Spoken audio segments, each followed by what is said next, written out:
grew up in Central Florida. Central Florida is a retirement community, at least where I was. I think the median age at one point in my community was 75. So I always grew up around seniors, loved seniors.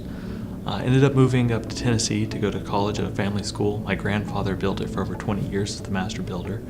I think I was the 40th family member to attend, 3 generations.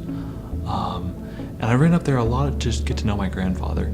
Ended up on weekends splitting wood, cutting down trees with him. With my grandmother, she had had a stroke 7 years before, and got to see the process of just him taking care of her, the patience. She was always very confused. He was one of the meanest people I knew. He dropped tractor equipment on my ankle. He popped me on the back of the head if I was messing up. But I had never seen someone love his wife so much.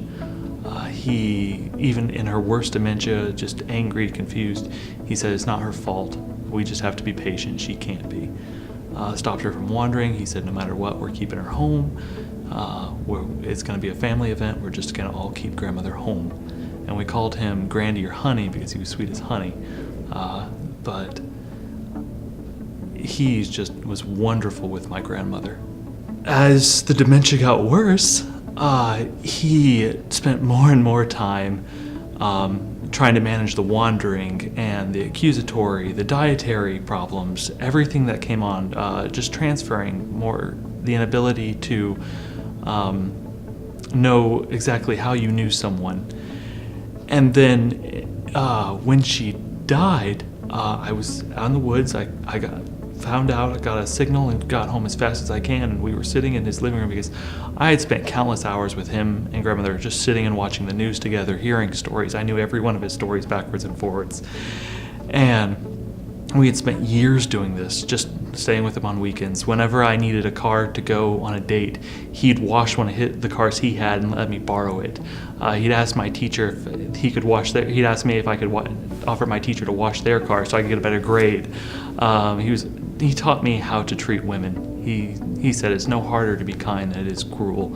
He said be loving to everyone. He was one of the toughest guys I knew, but one of the most sweet and sensitive people I'd ever known. And when she died, I got there the day before, and the morning that she died, he said that he had made the oatmeal. He had never cooked before. He went from his mom to his wife cooking, just as men of that era did. Then he hadn't done a lot of laundry, but he always wanted to do our laundry after Grandma got sick. He always wanted to be helpful. Tough guy, massive hands, hardest working. He loved to work. And you said I work 70 hours this week. He said, oh, you're just getting started. But when Grandmother died, he made the oatmeal. He split the bread. He put it on her plate and his plate with the 2 bowls.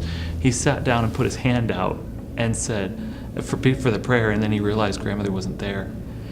And he just started crying. And he said, I've cried the whole day, Mark. And he put his hand across the table and offered it to me and said, will you live with me?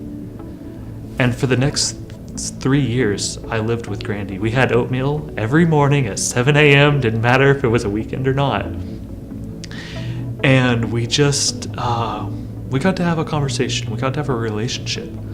I got to learn what it was like to be in your 80s and then your 90s.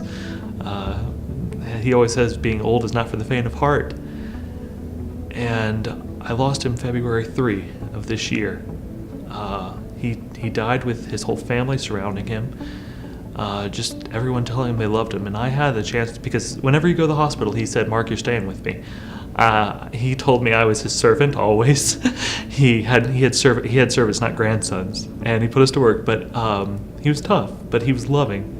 And in the hospital, one morning I woke up and I just told him everything he meant to me, how he treated me, how he taught me to work hard, how he pushed me on, and just how valuable it was. And I started noticing he was on hospice. This was his final days, and I pulled the mask off because he was trying to mouth something, and he opened his eyes and he said, Mark, I love you. And then he went quiet again and went back to sleep. And I'd been thanking him for hours at this point, middle of the morning, it was wee hours of the morning. And I do home instead because I take care of somebody else's Grandy. I take care of someone else's grandmother. I get to keep people's parents at home. I get to do the most amazing job for people, and I get to hang around people that were as tough as my grandfather and as sweet as my grandfather. That's why I do home instead.